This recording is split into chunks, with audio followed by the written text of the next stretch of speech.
Senhores, nós recebemos o palestrante de honra, o doutor Sérgio Fernando Moro, juiz federal da 13ª Vara Criminal em Curitiba, é especializado em crimes financeiros e lavagem de dinheiro e praticados por grupos criminosos organizados. Atuou como juiz em diversos processos criminais complexos envolvendo crimes financeiros contra a administração pública, tráfico de drogas, lavagem de dinheiro. Trabalhou como juiz substituto no Superior Tribunal Federal durante o ano 2012. Cursou o Program of Instructor of Lawyers em Harvard Law School, em julho de 98. Tem um título de mestre e doutor em Direito do Estado pela Universidade Federal do Paraná. É autor de diversos livros e participou de vários programas internacionais. Esse é um breve currículo. Eu passo a palavra ao nosso expositor, que pode falar da tribuna ou daqui, como melhor lhe souber.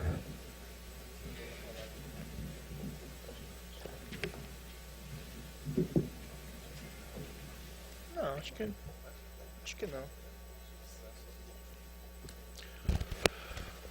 Bem, bom dia a todos. Agora sim a exposição. Mais uma vez agradeço o gentil convite, Dr. Fernando Pinho. Evento muito bem organizado. Infelizmente eu não pude vir ontem para acompanhá-lo e acompanharei algumas exposições ainda pela manhã, mas infelizmente também não poderei ficar até o final pelos ossos do ofício. O tema que eu me proponho falar é sobre investigação criminal, que é o tema do evento. É um pouco mais amplo, investigação e perseguição criminal. E eu vou falar um pouquinho sobre a Operação Lava Jato, né? Evidentemente, a referência são apenas aos casos já julgados. Importante destacar que o que é chamado Operação Lava Jato, em realidade é um grande guarda-chuva, não é uma única acusação criminal, um único processo, mas são diversos. O Ministério Público optou, e nisso fez bem, por propor ações separadas em relação a fatos que, embora conexos, eles podiam ser tratados na justiça de uma maneira separada, sem maiores problemas. Então, segundo eu tenho aqui alguns dados, que tem uma página do Ministério Público que tem essa compilação, eu nunca faço essa contagem, mas existe cerca de 60 ações penais contra cerca de 277 acusados. Muitos desses casos ainda pendentes, mas cerca de 33 deles já julgados, certo? Com cerca de 157 pessoas condenadas por corrupção e lavagem de dinheiro. Então, as minhas reflexões aqui, e quero deixar isso muito bem claro, diz respeito exclusivamente aos casos já julgados. É importante nós analisarmos esses casos concretos. Pelo que me foi dito aqui, e o que é aparente também na plateia, imagino que existam muitos estudantes de direito, seja estudantes de direito já formados, seja estudantes de direito ainda não formados.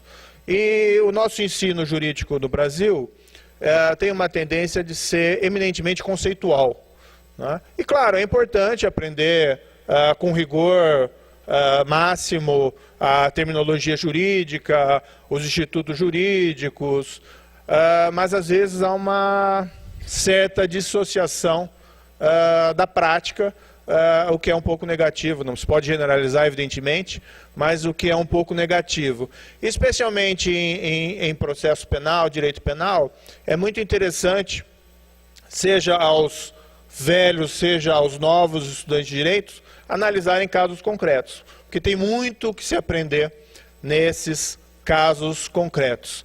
Eu, por exemplo, gosto muito, né, sempre quando eu tenho a possibilidade, eu gosto de fazer alguma pesquisa, e às vezes se encontra material fácil, às vezes não tão fácil assim, sobre casos reais criminais que foram processados e julgados, não só aqui no Brasil, mas no mundo inteiro. Né? Então, por exemplo, experiência italiana contra a máfia é extremamente interessante.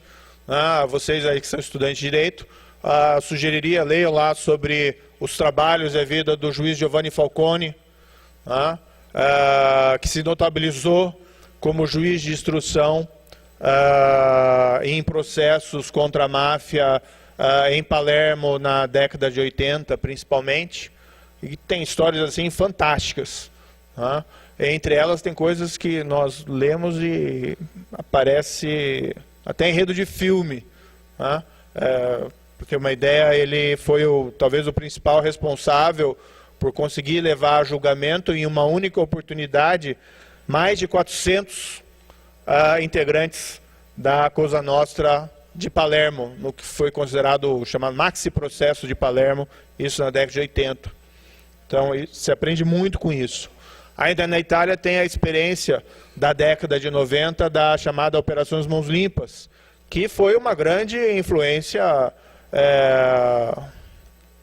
na minha opinião, em relação à chamada aqui Operação Lava Jato. Nos Estados Unidos também existem experiências extremamente interessantes em relação a grandes processos. E nos Estados Unidos é interessante porque eles gostam muito de escrever livros e às vezes filmes sobre isso. Tudo acaba em show business e é mais fácil às vezes fazer esse tipo de pesquisa. Por exemplo, tem um famoso julgamento que ocorreu na década de 80 em Nova York, também contra a máfia, que era chamado Commission Case, em que o FBI investigou e propiciou a propositura de uma ação penal, uma acusação penal, envolvendo os chefes, os principais chefes das famílias mafiosas que controlavam lá a criminalidade organizada em Nova York.